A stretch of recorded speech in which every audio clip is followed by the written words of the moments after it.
¿Qué tal a todos ustedes? Nos encontramos un momento más aquí, pues hablando de sobre la literatura en global, ¿no? En globalizando puntos generales, específicos. Presentarme a todos ustedes, soy Jonathan Ramos Ramírez, estudiante de la especialidad de comunicación para docente. Bueno, también egresado del Instituto Sagrado Corazón de Jesús. Pero regresando al tema general, estoy hablando una obra más de lo que ya estamos en un nuevo año. Hablando de la obra Pedro Páramo de Juan Rulfo. Haremos puntos específicos de esta obra, detallando qué es lo que nos quiere tratar o qué nos invita a hablar, ya que Pedro Páramo es una novela publicada en 1955, escrita por el mexicano Juan Rulfo, y es considerado una de las obras cumbre de la literatura latinoamericana. La novela se desarrolla en un pueblo ficticio de Comala, un lugar fantasmal donde los muertos parecen convivir con los vivos, y el tiempo y el espacio se está muy distorsionado en ello. Bueno, el protagonista, Juan Preciado, llega a Comala, cumpliendo la promesa que le hizo a su madre, Dolores, antes de morir. Busca a tu padre, Pedro Páramo, un hombre al que nunca conoció en su momento. Dolores le pidió que le reclame lo que le corresponde, ya que Pedro Páramo los había abandonado. Cuando Juan llega a Comala, encuentra un pueblo desolado, casi vacío, habitado por voces, ecos, presencias de muertos.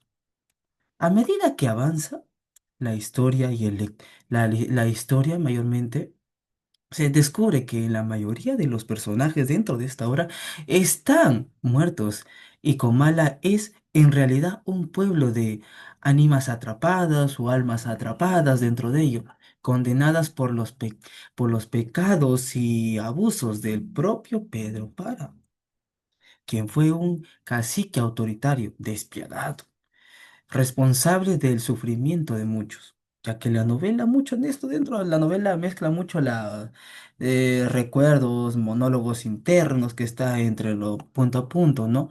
Ya que en los temas generales de esta obra mucho está el tema del poder absoluto y la corrupción, el abandono y el rencor, la culpa y también, ¿por qué digo la redención? Ya que los personajes ahí están atrapados en un limbo entre la vida y la muerte, cargados de culpas no saldadas. El amor imposible también se presenta acá, y la atmósfera de muerte y fantasma. Hablando un poco más en los diagramas o los fragmentos dentro de esta obra, presente así a detalle algunas características que se puede sacar, es lo siguiente: ambiente fantasmagórico, ya que la creencia mexicana se dice que desde que Juan pisa Comala, donde se siente como si estuviera en un cementerio gigante, la gente que aparece están muertos. O sea, ni cuenta te das al inicio, pero de pronto caes en la cuenta de que estás leyendo las voces de las almas que ya se perdieron. Te da esa sensación de que todo es un gran limbo dentro de todo, ¿no? La confusión entre lo vivo y lo muerto. Algo que abrazado de esto que se puede decir es que no sabes quién está vivo y quién no dentro de la obra. Los personajes van y vienen como si los muertos no fueran, como si los muertos no fueran el final, como si todos siguieran atrapados entre el mismo lugar. Es lo que se quiere detallar. El tiempo está todo mezclado totalmente. No hay un inicio, desarrollo o final, como en los cuentos típicos. Aquí todo está fragmentado. Salta, saltas de recuerdos a diálogos del presente y a escenas de años y a escenas de años atrás. Y de pronto te das cuenta que ni el narrador está seguro de lo que año, en qué año está presente, ¿no? Es como armar un rompecabezas mental. Me disculpo si hay algunos timbres dentro de esto, es que está conectado a la web mi laptop y está tin, tin, tin. Otro, ¿por qué digo otro? El amor y el poder, pero mal llevados. En este punto, otra característica que les acabo de hablar es que Pedro Páramo, que en teoría es el papá que Juan viene a buscar, es un tipo poderoso, dueño de tierras, pero más frío que un témpano, se puede decir así. Se cree dueño de todo y de todos, pero está vacío, obsesionado con Susana, Juan, Susana, que es su gran amor. Qué ilógico para ellos, ¿no? Pero ella vive atrapada, pero ella vive atrapada en sus traumas y su locura. Te das cuenta que ni todo el poder lo hace, se da cuenta que ni todo el poder le hace feliz. El paisaje seco y triste es otro tema basado acá. Todo se pasa en un pueblo polvoriento, seco, donde hasta el aire parece que pesa. Rudolfo, me ha dicho el autor, la clava con ¿cómo se llama esta palabra? Ya me olvidé ya. Descripción, pone descripciones de los campos áridos, la tierra agrietada, el calor aplastante. Todo eso te mete a la cabeza, mayormente, la idea del abandono, es lo que me dio a entender. Y de aquí ¿cómo se llama? De aquí no crece ni la esperanza, por así decirlo. Otros puntos mayormente, las ideas fuerza, está el abandono y la soledad. Toda la historia comienza porque la mamá de Juan, an- antes de morir, le pide que vaya a buscar a su papá. O lo hago desde el inicio. La muerte no es el final, es otro que se puede decir. Todo sigue un limbo raro, se puede decir. Lo que más choca es que uno no sabe quién está vivo, como lo menciono, y quién está muerto. Te das cuenta que con mala los muertos hablan y se quejan y recuerdan y se recuperan, por así decirlo. Hablando otros puntos más. eh, Mayormente, como puedo sacar alguna fragmentación ya un poco más a la corriente discursiva dentro de esta obra, está la narración en primera persona, como en un pasaje que dice, el relato arranca con la voz de Juan Preciado, como dice, viene a Comala porque dijeron que acá vivía mi padre. Gracias. Vine a Comala porque acá dijeron que vivía mi padre. En primera persona, aporta que, qué sé, ¿cómo se llama esta palabra? Subjetividad.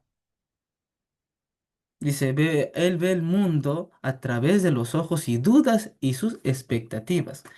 Acá vienen los diálogos realistas y también irónicos, se puede decir, porque en una fragmentación dice así, dentro del texto, que intercala numerosos diálogos breves, como así decir. ¿Y cómo dice usted que se llama el pueblo que se ve allá abajo? Comala, señor. La pregunta. ¿Y por qué se ve esto tan triste? Son los tiempos, señor. Ahí está, el diálogo realista, lo repito. ¿Qué dice? ¿Cómo dice usted que se llama el pueblo que se ve allá abajo? Comala, señor. ¿Y por qué se ve tan triste? Son los tiempos, señor. ¿Qué tal ese fragmento, no? Con eso consigue un ritmo conversacional, se puede decir aquí. Deja al lector a armar significados tras los silencios o las como se puede decir, que se llama a lo anterior, ¿no? Otros son los saltos temporales que se da ahí. La obra, sobre todo, no sigue un orden cronológico específico de lo que trata. Los personajes Juan Preciado, Pedro Páramo, Susana. En un fragmento cuando dice Susana, Susana estaba incorporada sobre sus almohadas y el cuerpo desnudo, que comenzó a retroceder con convulsiones. Su locura y tristeza son, que dice acá, son un contrapunto al orgullo de Pedro. Otro también está Damiana, antigua nodriza y confidente de Pedro Páramo. En su fragmento dice, un fragmento dentro de la obra nos dice así, el cielo está lleno de estrellas, esos animales nunca duermen, dijo, dijo Damiana. Su voz mezcla ternura y el presagio oscuro. Ella conoce los secretos de Comala. Y así sucesivamente hay otros personajes como el padre Renteira que dice que un fragmento que dice así, todo esto que sucede es por mi culpa. He traicionado a aquellos que me buscan para que yo inter- interceda por ellos. Su voz interior revela la crisis de la fe y la marginación de la iglesia. Bartolomé en un pasaje dice así, yo soy tu padre, hija de Bartolomé San Juan. La función es el vínculo entre el pasado de Susana y su presente de la locura, presente en esta obra. Y bueno, Juan Preciado, hablando un poco más los roles, como sabe que es el personaje principal que viene a Comala, el padre Páramo que es el cacique, Susana, el amor de obsesión y trágico que está presente, la Damiana que es la nodriza, confiable, dice espectral, por así decirlo, porque en un fragmento también está así. No me llamo Eudiviges, soy Damiana. Te conozco desde que abriste los ojos. Supuesta, así la dijo al personaje principal, ¿no? Y así sucesivamente hay fragmentos dentro de la obra.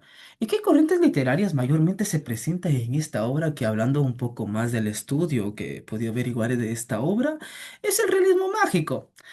Porque aquí es lo mágico, los muertos que hablan y el tiempo que se pliega, los fantasmas que se convierten con los vivos, o sea, conviven con los vivos.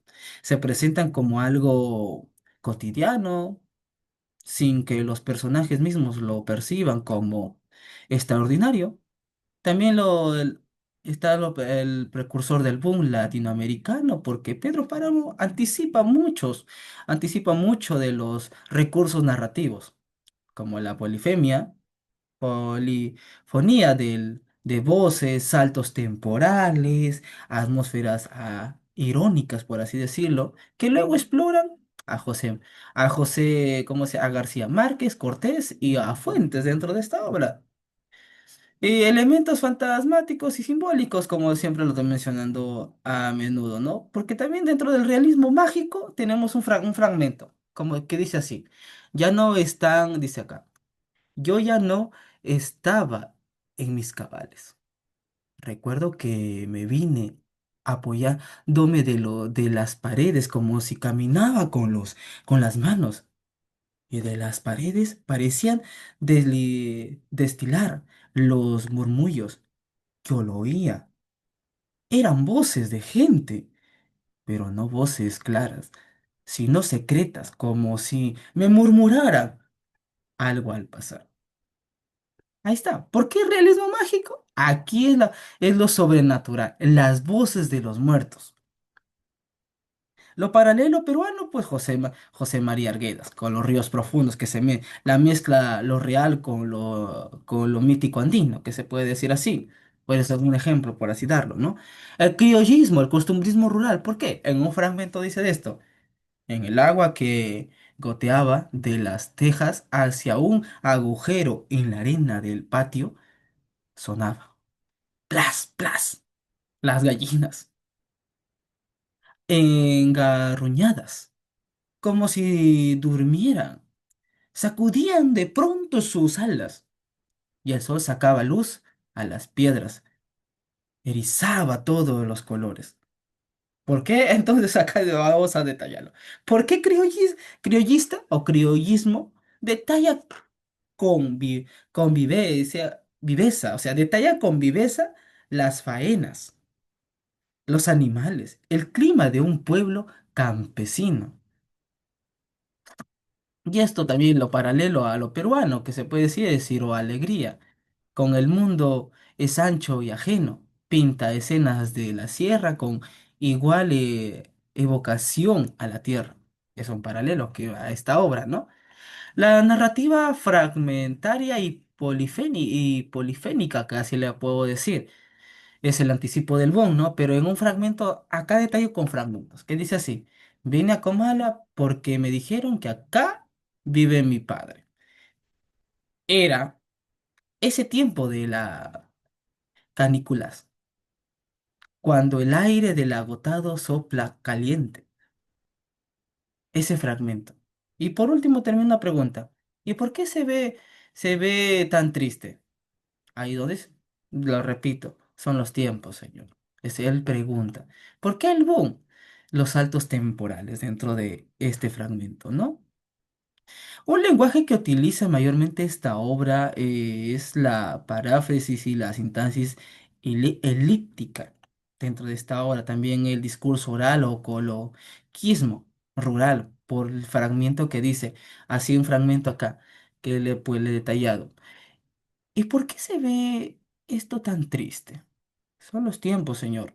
Además, el uso de usted ahí dentro de la obra, ese fragmento, el uso de usted en lugar de ustedes, eh, y giros como no le daría agua ni al gallo de la pasión, refuerza la atmósfera popular, que así se puede decir.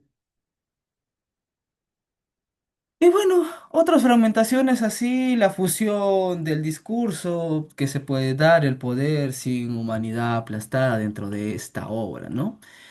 Y para concluir un poco, detallarles un pequeño resumen que les puedo decir en primera persona, empecé, como dice así, una pequeña interpretación.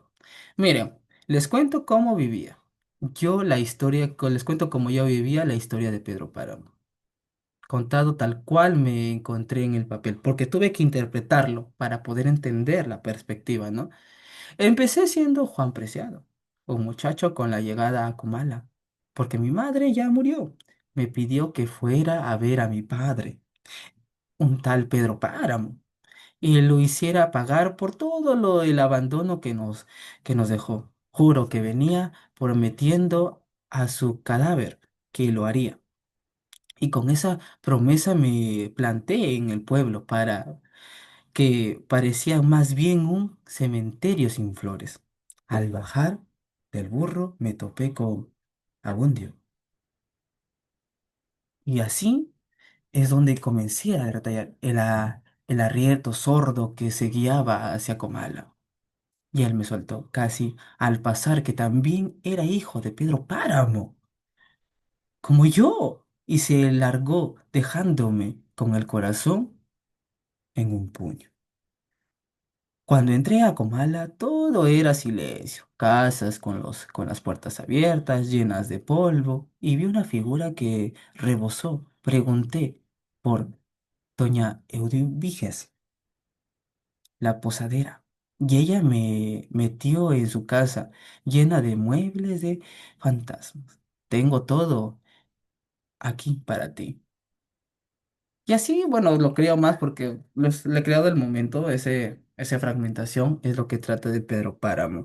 Hablarles un poco desde una perspectiva de estudio que les estoy dando a ustedes, que hablando mis detalles, el tema discursivo que habla esta obra, cuáles son sus lenguajes, a qué corriente pertenece esta obra en sí. Bueno, no tengo un poco más que detallarles, quisiera hablarles más del tema, explayarme más de lo normal para poder así entender de qué trata esta obra, pero eso es lo poquito, lo mucho que les puedo dar en estos momentos. Conmigo será hasta en otro momento, te agradezco, muchas gracias por haberme escuchado y este video sobre la obra de Pedro Páramo. Hasta en otro momento, o lugar, o día, será conmigo. Mi nombre fue Jonathan Ramos Ramírez, estudiante del Instituto Sagrado Corazón de Jesús en la carrera de comunicación para docente. Y claramente en Chiclayo. Hasta luego, cuídense.